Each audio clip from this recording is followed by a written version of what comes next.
informative experience. It doesn't mean that I'm an expert on how to influence and persuade, because you always do these things in teams.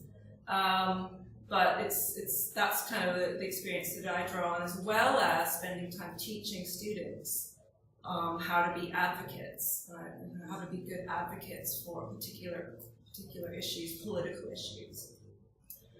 So I haven't started teaching here yet, but I have started to get involved in the academic engagement committee at the university, and I think it's going to be a lot harder here to make change. It's a much bigger institution, but certainly it's going to be a good challenge.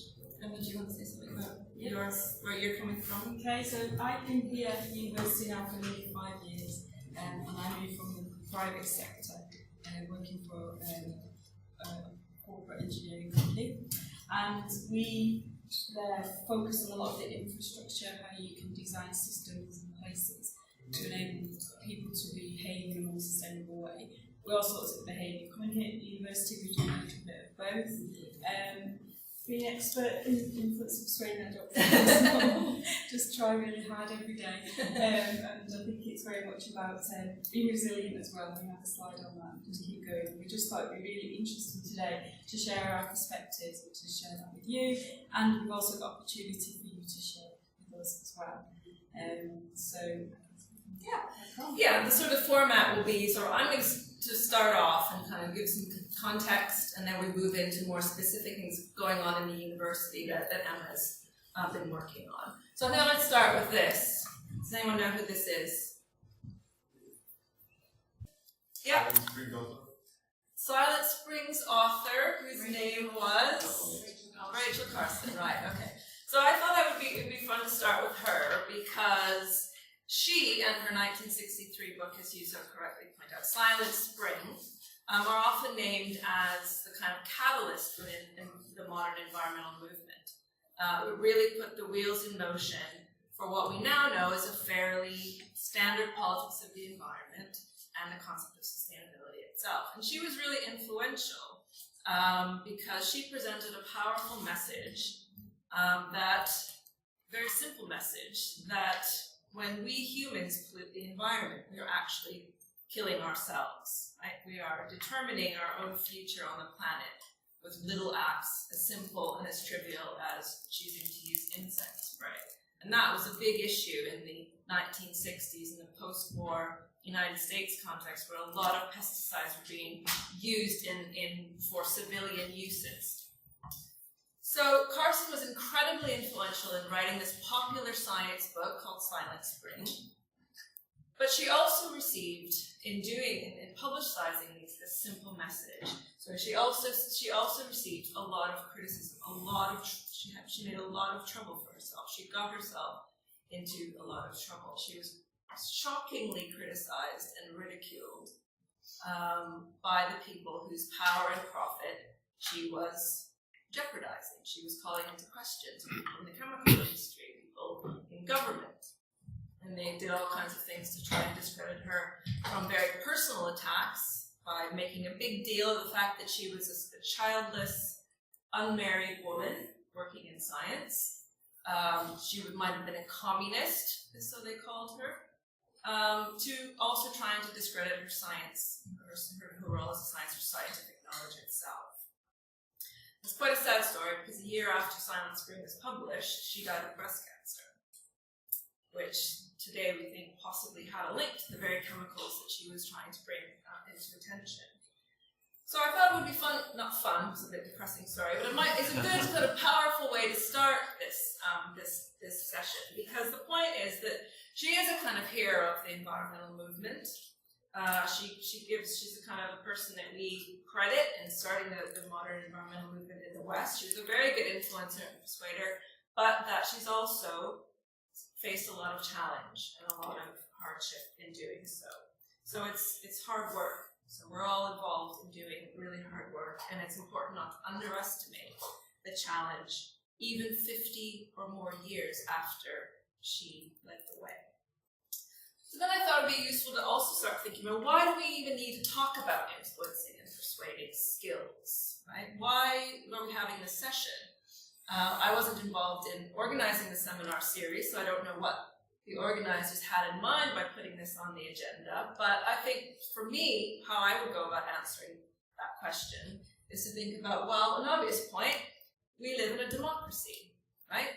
We live in a society where we have freedom to think what we want, we have freedom to choose, and this means that sustainability is part of a social process and not something that can be imposed on high, unlike in other countries. But this is what the context we live in, so we do need to think about how we persuade and get people to change the way they think, change the choices they make in a peaceful, non-coercive way. And in this democracy, we also cherish debate and dissent. Even over values that we think are fairly obvious, fairly important, such as not killing ourselves by ruining the environment. But sustainability is a contested concept. It's a political concept. It doesn't mean the same thing to everyone, right? It can be quite controversial. So again, we need to think about how this word is understood, how it is interpreted, and the politics behind it. So that means, again, thinking about what language we use, what messages we choose to foreground, and so forth. And we're going to think about, together, the types of arguments and types of evidence that can be used to try and be clear about what we mean, and clear about what our aims are for sustainability. Some other answers, well, this session, in fact, is really thinking, okay, we're going to think about how to influence and persuade. It's part of how change happens, right? So thinking about how does change happen, how does behavior change or attitude change happen, and in so doing, thinking about that, thinking what do we need to do, what skills and strategies are most effective, and finally, and again, I said as this session, I think is going to be a useful forum, and I think Emma is very clear that we really want this to be about thinking about supporting the efforts of staff and students at the university to try and influence and persuade in order to make a positive change. Do you have anything to add to that? No? Okay. Right, so then I thought, again, I would, having set that kind of context of why are we here, why are we talking about this, I would sort of say a couple of things about how I would present this in an environmental politics class, thinking about the broader picture. So what are the types of different pathways to environmental change? And in my environmental politics courses, we talk about kinds of different pathways. One being a very individual pathway, individual acts in private, so what people do in their everyday lives, choices they make around what they buy, their lifestyle habits, such as things like eating less meat or no meat, cycling to work, so forth, recycling waste. Clearly there's individual acts in public, and we can think of this as very much around citizenship, and this is a topic that I'm very interested in and I've written about, is the idea of environmental citizenship. What does it mean to be an active participant in public life, in civic culture, and thinking about what our duties are as a citizen of the earth, what our rights are as a citizen of the earth. So again, all about sort of thinking about the participatory side of environmental change. So, but it's not all about individuals and what individuals can do. Right? Often we hear that. What can you do for the environment? There's also, and it's very important, as part of environmental politics, is thinking about collective action. And collective action can be kind of easily separated into two categories, inside the system and outside the system.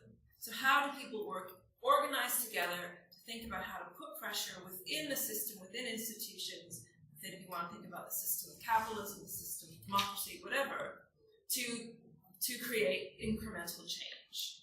Right? So that's like about lobbying, calling politicians and decision makers to account, persuading through various, positive means, often contentious, but it's again working with what we've got to make change. And if that doesn't work, there's also a lot of effort to protest, right? So another part of this picture is collective protest outside the system.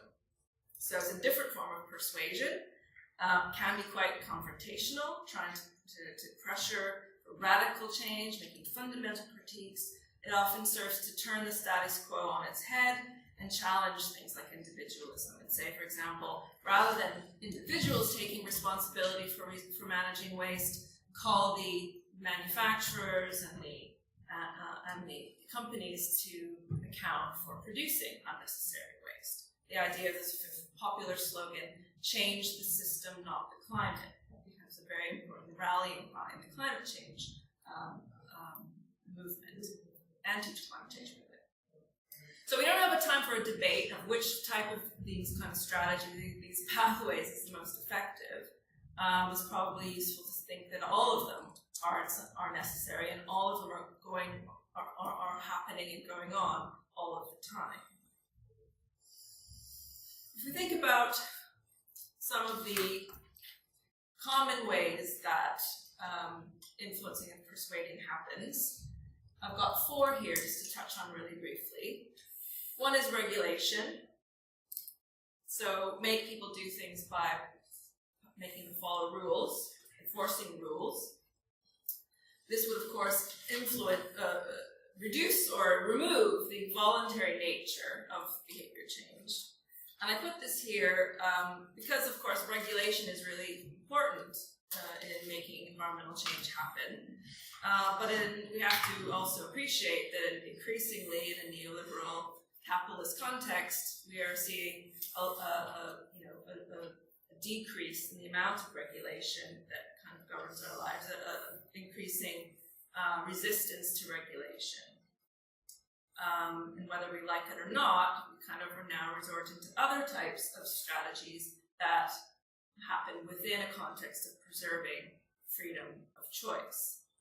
And one of those that has become a big sort of topic within environmental politics is thinking about new environmental policy instruments, which are mostly economic, so NEPIs.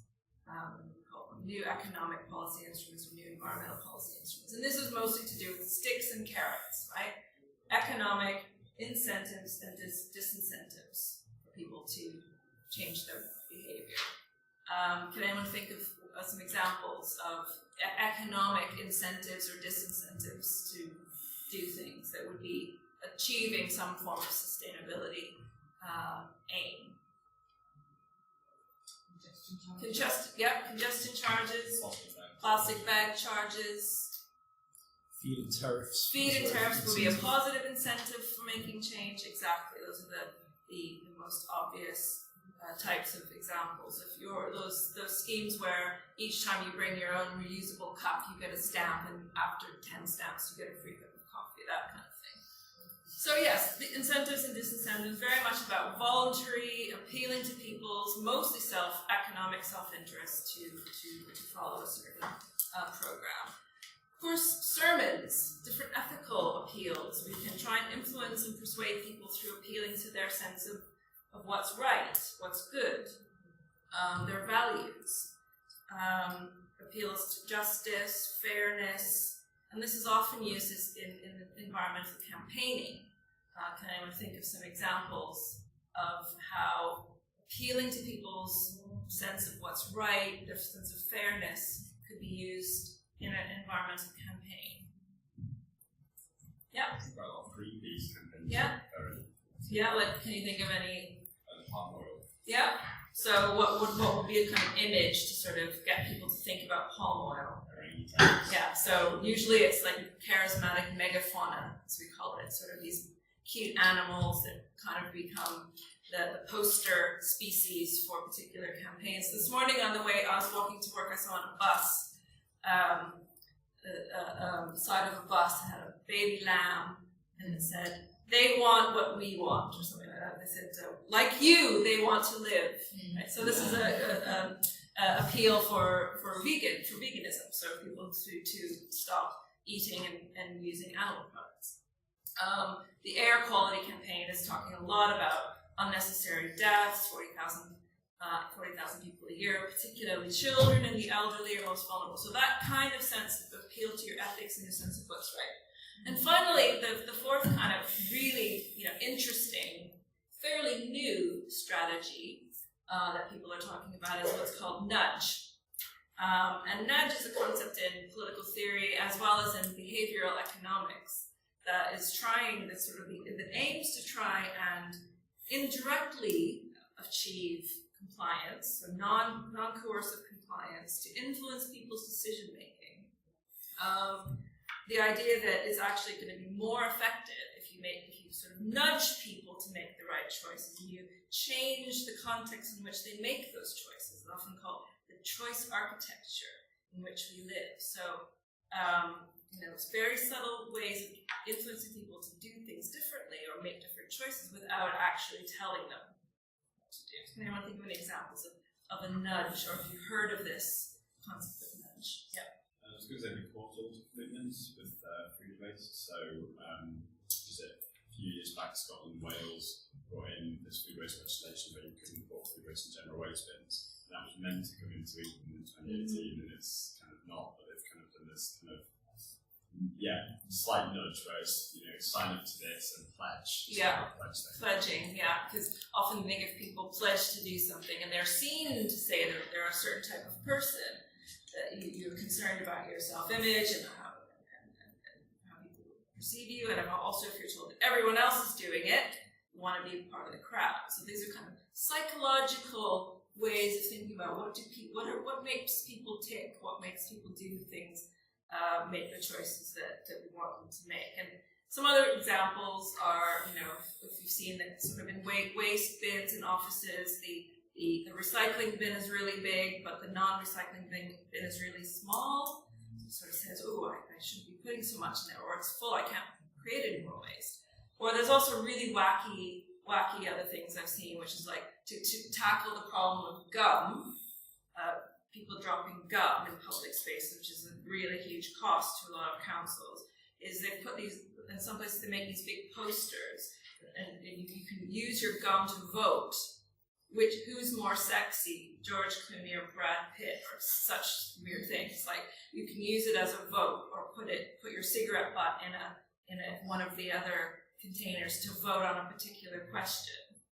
Or in urinals, apparently, I don't know, I've never seen it, but some kind of they etch a fly in the urinal, and it's apparently like it's a picture of a fly or something, happy face, don't know, it proves aim.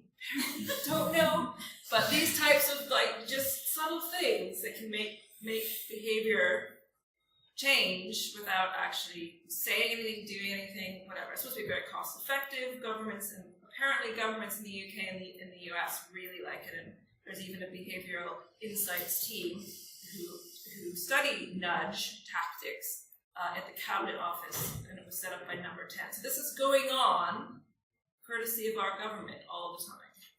And it's interesting to just think about it and debate the extent to which you think this is a good strategy. But what I want to talk about, getting really quick back into the sort of what I do in teaching, is thinking about. So we're not going to be advocating nudge, I don't know, through this seminar series, or even other types of carrots or sticks. I don't think it's in our power to use carrots or sticks, but we can think about the power of a good argument, and that's something that I'm interested in, and I hope that we can talk about that here. Of course, rhetoric, right? The power of a good argument. Rhetoric is a sort of ancient art of discourse that used to be taught, used to be part of Western education. How many of you were taught rhetoric in school? Right. Up until the 19th century, we all would have been taught rhetoric. The skill, the art of persuasion, making a good argument, oratory skills, all based on the idea that to be a good citizen, we had to know how to speak in public, to engage in debate, to persuade other people through passion, through logic, and all the rest of it. So Aristotle was really kind of one of the first writers about rhetoric, and it's been kind of part of politics ever since. So often we think, that's just political rhetoric. It kind of gets a bad reputation, but it's actually an ancient art. It's all about persuading and influencing. And there's particular skills that come with it. Critical skills, thinking about evidence, about logic. It's a form of reasoning. In my teaching, I always embed argumentation skills. And I get students to read a book called A Rule Book for Arguments. It's a very small book, highly recommended. And it just helps students think about how to construct an argument in a very logical way, thinking about types of evidence that can be used. It's a type of thinking, it's a type of communicating. It's a form of communication that is not just about delivery, it's not just about sort of delivering the facts and trying to get someone to agree with you. It's much more subtle than that. It's also about how we have an exchange of ideas, and that includes listening. It includes thinking about who's my audience, what are their particular interests, what are the types of reasons that will be most likely to influence them. So it takes planning, researching. It's the end of the sentence. Talking about right. stuff changes. It takes researching, and it takes time to compose, and it takes time to think about what is going to be effective. So it is an actual thing to be just taught and practiced and self-consciously improved upon at all times. So I thought it might be fun to take 5 minutes and see how you would get on with trying to very quickly come up with an argument, construct an argument. The proposition is the University of Manchester should ban the sale of single-use plastic bottles. Okay, we have time for discussion if we don't carry on. So before I hear from you what kinds of reasons you came up with in talking to your colleagues, just want to run through a few sorts of, from the books, from the opinion of Anthony Weston, who's written this book on a rule book for arguments. What kinds of things are we looking for about what makes an effective argument? Now, of course, an argument is about to make an argument, not to have an argument. So hopefully you weren't having arguments in your groups, right? You can have arguments, nothing wrong with that. Maybe most people don't like to have arguments, but this is to make an argument, right? To put forth a case. Just think that you're a barrister and you're making a case in front of a jury. You need to put forth an argument that is well supported. So what makes an effective argument? Well, we need to have credible reasons and evidence. That's number one golden rule, right? Credible reasons and arguments. We're going to look at the next slide and hearing from what kinds of reasons and evidence you came up with, what types of evidence and what make for stronger and less strong types of reasons and evidence. Importance of clear and concise language, right? It's important to think about language and the importance of using consistent terms. Don't equivocate is the word that's used if we use the same word to mean two different things. And sustainability can often be used to mean a lot of different things, as I said earlier. So we don't want to use sustainability to mean it in the green sense, at the same time later on in the argument talk about a business being sustainable in that it's going to carry on into the future, right? So we have to be really clear in our terms and not mix them up. Importance of being consistent, so using consistent terms, but also your arguments being internally consistent. So it wouldn't be very consistent to argue on the one to give the reason that the university will save will save money by not using plastic, but then could use that money to fund oil and gas extraction research or something like that, right? That would be a fairly inconsistent kind of position to take. Importance of thinking about logic, so the order in which we present our reasons. You should build logically from one to the next and be arranged in a way that builds towards an obvious type of conclusion. Very important to anticipate and respond to objections. So put yourself in the mindset of the audience. What are they likely to be thinking? How are they going to try and say, yes, but, right? They're always going to say, well, most often they'll say, yes, but. Try and have a bit of emotional intelligence, thinking about who that audience is and be ready for an answer to that objection. And that would often involve offering a solution. So when you assume someone's going to say, well, that can't be done, you've got to think of the solution for how it could be done. And maybe you've done that in talking in your groups.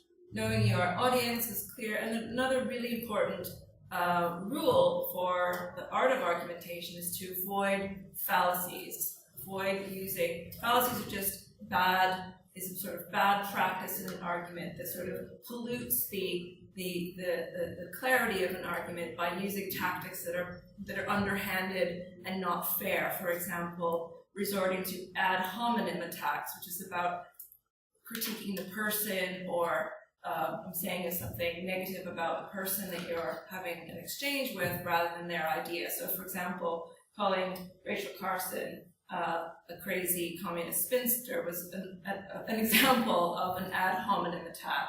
And there's a whole list of different types of fallacies that are recognized in argumentation and it's best to avoid them. And it's also useful to know these types of fallacies because then you can point them out when you hear them when someone else is making them. So arguing from too little evidence, setting up a straw person,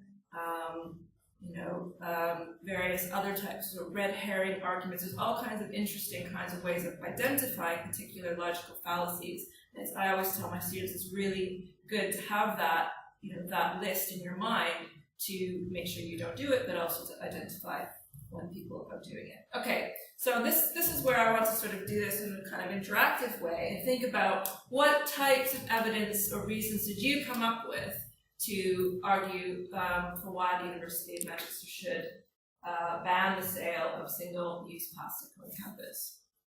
What types of evidence what types of reasons did people come up with? Reduce waste. Okay.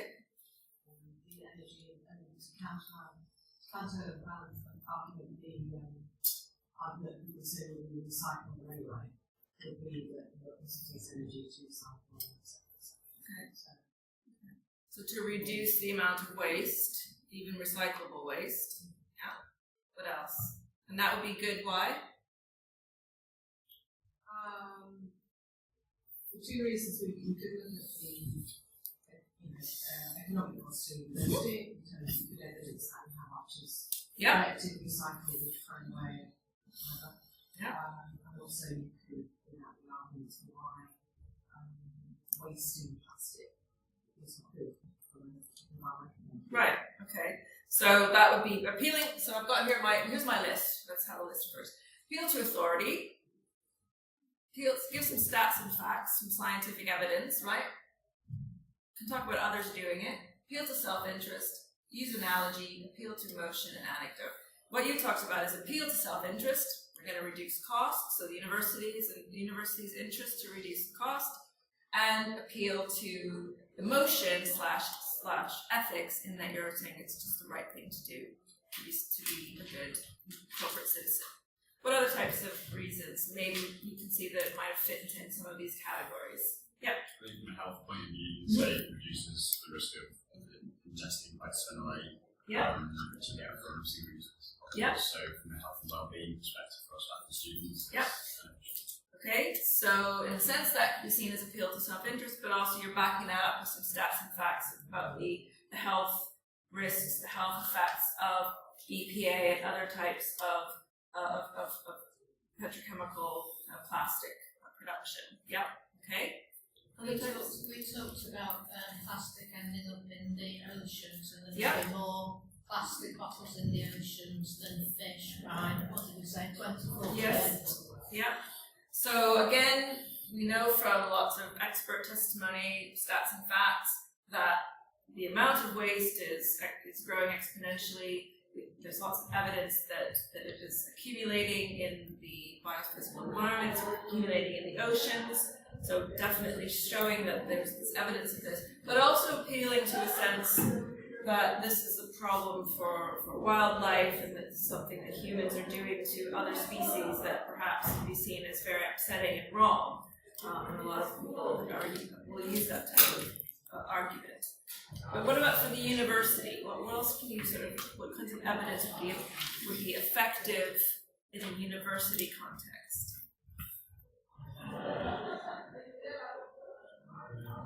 Well, people put themselves forward that they actually care about something. Yeah. Again, so appealing to a sort of sense of self-interest. Their image. Boosting the image, yeah. What about saying others are doing it? Are others doing it? Are other universities in the UK doing it? Benchmark against different universities. Okay. Does anyone know a university in the UK that has achieved this? I don't think any have. I think Nottingham are considering it. Maybe there's UT. Maybe it's UT, okay. So from on high, from the university, I think Nottingham is considering it, and I think the other one I saw is doing it, and maybe Emma knows. Nottingham and Loughborough, but they haven't done it yet. So U of M could be first, right? Could badge itself as a leader in this kind of There's initiative. a lot of activity in America. Yeah, in Canada and the US they've done this kind of thing. Okay, any other types of evidence or reasons that we haven't touched on? I've got kind of a list here, but I think we've covered most of them. What about analogy? Would there be a way of using an analogy? Saying we should ban. Someone said, no, it's impossible to ban this kind of thing. It's impossible to do X, Y, or Z for the environment. What kind of analogy?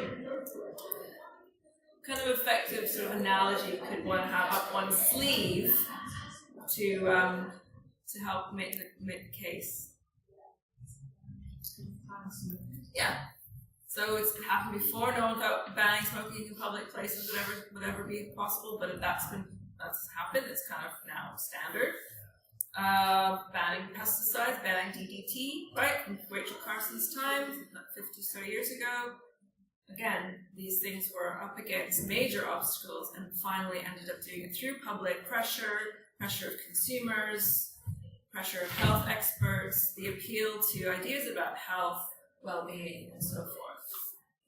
And finally, I think one of was kind of touched on is this notion of, these are never very strong types of evidence, but often this appeal to emotion can be effective, and appeal to sort of using kind of an anecdote. So anecdotal evidence can be used. For example, I've got a bit of anecdotal evidence of how important issues of plastic and the accumulation of plastic in the marine environment are to students. And I had students at my last university really getting on board with trying to ban plastic bags and ban plastic, and it became such an important part of their learning that the university then could see it as an advantage, as a way to promote student activism, students as change agents. It sort of became part of the narrative of who we are as an institution. And that sort of thinking that students can be very powerful change agents because they're also seen as consumers of education. So that's an anecdote. I don't have any proof that that's had an effect, but that sometimes can be, again, part of this notion of rhetoric, that we can have logic. So Aristotle's idea of rhetoric involved logic, pathos, and ethos, which is logic, right, hard facts, evidence, pathos, which is passion, the appeal to emotions, and a notion of ethos, which is really about who are we, what types of ideals are important to us as a community, as a nation, as a civilization. And if you touch on those three things in any sort of argument that you're constructing, then it's meant to be a better and a more effective argument. I'm going to move over now and let Emma kind of take the lead. Does anyone have any final sort of thoughts on that? Things that we didn't mention, or thoughts that kind of sparks in your mind, thinking about the elements of an argument, how you would sort of go about constructing it. Maybe there's lots we could talk about. Maybe there's time now or later. But do you have any thought? Yeah, I was just thinking about before going into an argument, make sure you know the side as well. Yeah. Because it's like, I could say loads, but the counter, B, don't want to code, or something like that. And it's just sort of working out, right, how do you understand the other side of the argument so you can then counteract it and you for that as well. Absolutely. Yeah. So for example, for plastic, I mean, Emma and I talked about this in preparation for this, and she thought, ooh, do we really want to go there? It's a bit of a kettle of fish. You know, but of course there are reasons on the university side for why they are hesitant or reluctant to go down that route, right? So does anyone know what the main reasons why the university wouldn't want to ban single-use plastic? You know?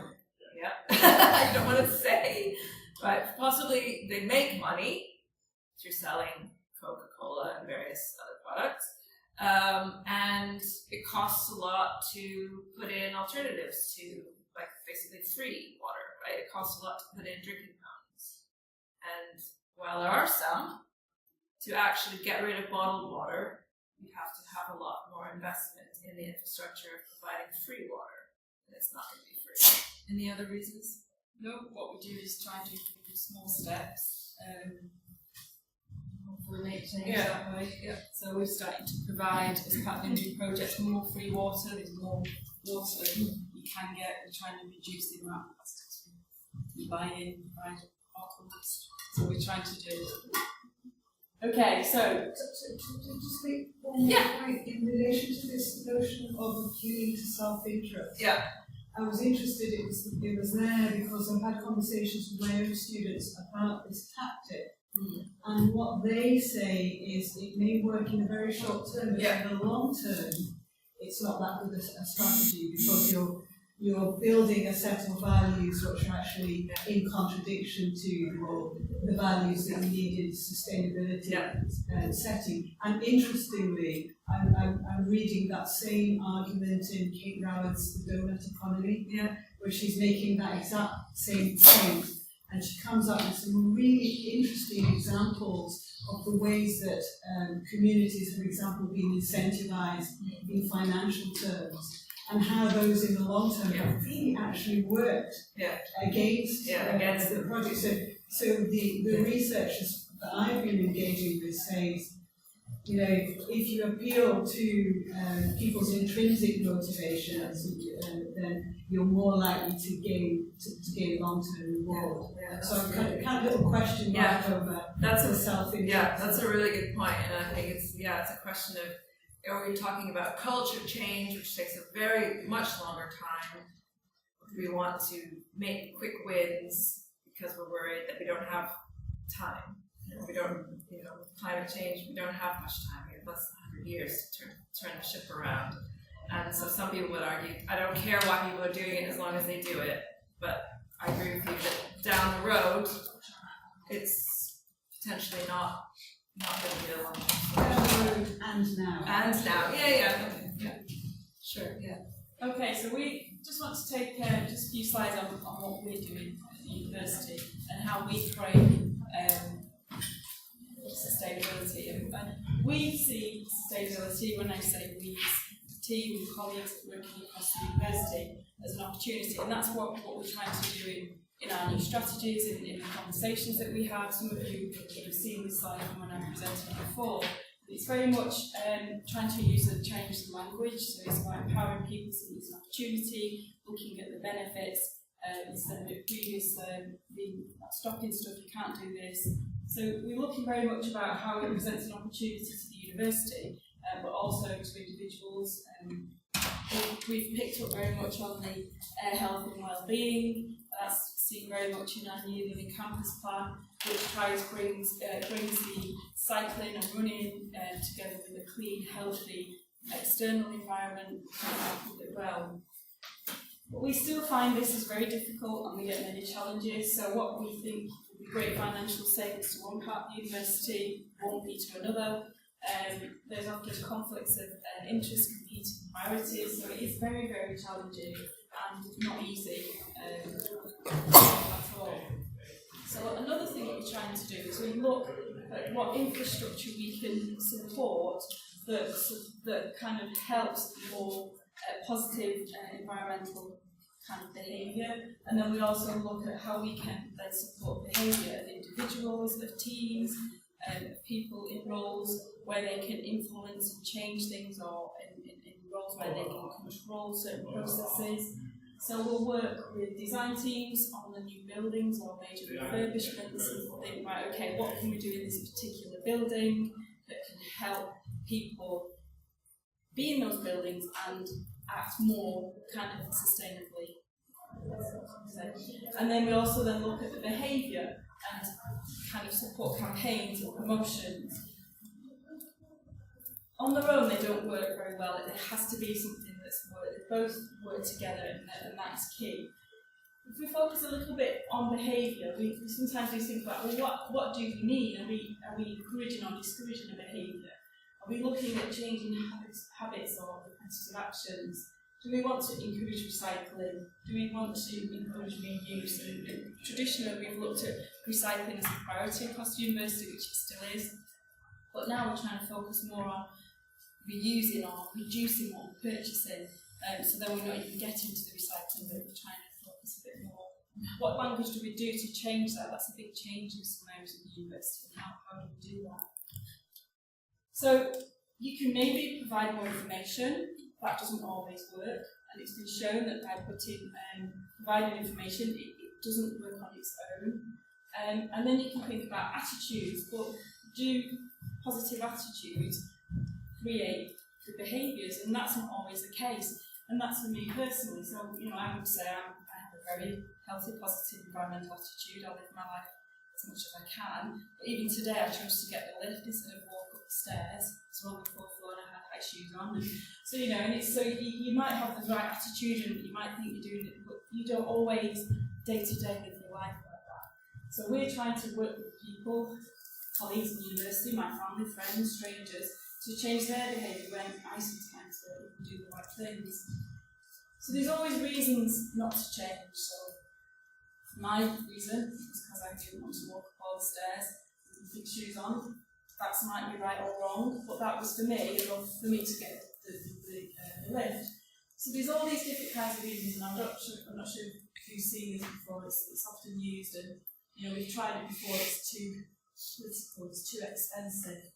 It'll never work. It might be because we don't have the information. It might be because it's still quite unique and new, and people don't want to do that. So a lot of these reasons why you don't do can be, you might see that you can't do it, or it might be actual. So what we can start to do, individually or collectively in teams, is start to unpick each of these reasons why not. We can maybe provide support to help people understand, actually I can do that, or provide the infrastructure so it's easy to do it. So has anybody had anything they've tried to do and there's always been reasons why they couldn't do it, or why people don't want to do it? Would you like to share? Using recycled paper in the school, which was just locked into it wouldn't work with the photocopiers, and that was locked into a 8-year contract or something. So I had to just wait until the 8-year contract was up. Now it's fine, but it was just couldn't be done. I agree. We had the same in our building. We actually had one lady that went down and showed every single person that you can actually use this paper and show them how to do it, but still there is can't do it. Can't do it. With the new contracts, it's what we do. Any others? I tried to get, when I was at Keele, when I first got there was you couldn't actually take your reusable mug to the coffee shop in the building that I worked in. I kept bringing them and said, no, sorry. They wouldn't fill my cup with coffee, and I kept saying, why? I was, why not? Health and safety. You might burn yourself, and then we'd be responsible. Doesn't have a lid on it. So we still face questions and queries and barriers like this every day, and it's something that we're looking at the moment with food containers. So you might go and buy some takeaway food and you get often a single-use plastic container. So Alan and the ladies here is looking at ways in which you can, like a hub would, use reusable containers, but there are issues there with health and safety. Some organisations do it, you have to sign a disclaimer. Others you actually swap, so you buy your disposable kind of container, and when you finish, you hand it in and that gets washed for you. And they're looking at the same with tops for reusable mugs, because not everyone carries a mug because you might spill it, it might get dirty. Then people think, oh, we don't want to use someone else's top.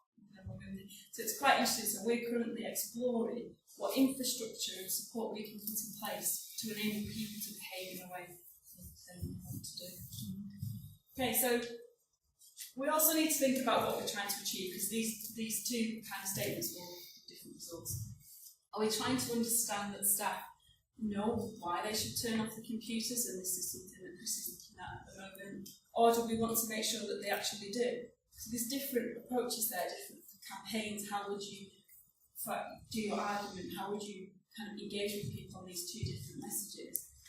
And then you also need to think about where people are in their own journey of change. And if we take an example of Bin the Bin, which was it's been about 10 years, maybe 8 years across the university, about 98% across the university now.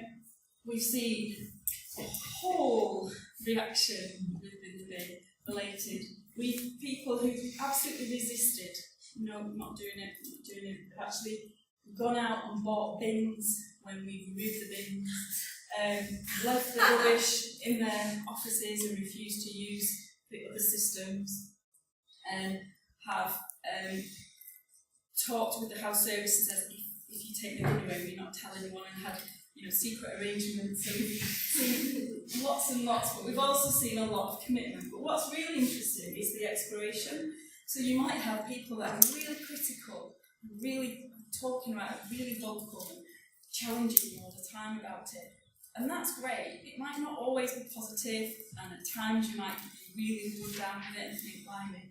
But that's them exploring the current situation, and that's really healthy, and that's what we want to encourage, because often when they've done their own exploring and they've found actually it does work for me, this doesn't work, I might try it, they'll start to move towards commitment, and they can become your fiercest allies, the biggest change makers for the future. So it's often important for you to be persistent and keep encouraging and keep smiling, and let people explore and then move on. If they down here, and then you can also look about where people are here and where you yourself you put a lot of your energy. You could say a lot of us in this room might be innovators or in the early majority. We can't imagine, but we might have a resistor. And at the university, you see a whole range of people. And it's kind of often like, let's concentrate here. Let's work with these guys here. Let's concentrate here. You can't ignore people who are maybe resisting or not interested. But eventually, as it becomes more social norm, as people start to buy in, as you start to see change across the university, these resistors will hopefully come into and change, which is what we're looking at doing. So what can we do as individuals? Well, we can facilitate change, we can work together, we can implement initiatives, ideas, our own change, we can be specialists, we can influence, we can teach our staff, our students, we can share knowledge with our colleagues. What we're not, we don't own the change, we're not responsible for the change, and we're certainly not martyrs for the cause. So you have to feel like you can drive and navigate this change, but it's not all on your shoulders to do so. And that's what we try and support here at the university. And initiatives that we have, I've just tried to put them on one side, and Lucy thankfully did this last week, so I stole it from her before she's had time to use it. So 10,000 actions, that's kind of like our overarching engagement. It's a signature programme, social responsibility, one of the signature programmes, and it's to try and provide every member of staff with the opportunity to engage and understand about what we mean by carbon and natural resource literacy. But then it also provides you with the opportunity to take action. So 18% of staff produce an action plan. I think it's at 47% of staff, 46 of engagement programme, and we've got over 25,000 actions. So that's providing an opportunity for people to understand and then take action and join groups to work together collectively, or individual actions. So team-based actions, we have Green Impact, which started in 2009-10, and as you can see, we have an increase in number of people participating in that. We have sustainability champions, which we used to call sustainability enthusiasts. We've had some consultation and often questioned about what do we mean by enthusiast, and so we've tried to reframe what we mean and call sustainability champions, and we're going to be providing training and support for those individuals, and we have 340 people signed up. We've only 3 people trying to sign up at the moment as energy champions, but that programme is just kicking off now, and that's something Chris is working on, so hopefully this time next year, fingers crossed. And Living Campus Champions, which we have over 40 now. We have an event next May quarterly. There's a lot of people who want to engage, and that's working on some of our new spaces, be responsible for creating areas where you can sit and relax and create biodiversity and some living gardens, and that's what we're working on here. And then we also have Labs Network, Unbug, there's 852 on the list there, but over 1,000 members, and Unrun, which was the first running community group outside of London, which has over 200 members. So we try and provide some kind of structure in which you then can think, okay, I want to do work as a sustainable champion, or I want to work in a team-based activity, with Green Impact, and then a framework in which to help you help others as well. And what we try and do, focus on as a team and share with colleagues, is kind of looking about areas where you can control and influence. So there are a number of things that you can control and influence. Everything else, okay, be aware of that, but let's focus energy on what you can do. Because it does take a lot of energy trying to create some and sustain some of the change we need to see. And kind of this brings us on to one of the final slides, which is about resilience, and it's something we hope to be looking at in the future, and maybe providing some support groups, which is on the next slide. And basically, it's about trying to keep your performance and your positive well-being under a variety of conditions. And you really need that when you're talking about sustainability. Some days particularly tough because you have a lot of the negative, a lot of the bad emails, a lot of criticism, and then also a lot of, well, it's not going to work anyway. So you need to keep that resilience up and keep saying, no, we can make this change, we have to work together, and we have to provide the infrastructure to support you. And that's what I think we need to focus on moving forward, is how do we maintain our resilience and how do we support our staff to be resilient. So I guess we just wanted to finish on what is your take-home message from what we talked about today. What do you think you can do, and what can we do? And something that we've talked about recently, isn't it, is sometimes it might be good just to sit around and say, I tried this and it didn't work, or somebody said this, or what do you think about this? And we're thinking about maybe having a support group for individuals and champions and staff, and we could maybe get that facilitated by, there's a guy who did some resilience training for us and he was really good, and he can help you feel with some tools, your own tools to help you keep going day by day. So that's just something to put out there to see if that would help people across the university. I think that's it. If anyone's got any questions or wants to share your take-home message or tell us what we need to do more or what you think you can do, we'll be happy to hear. Thank you both.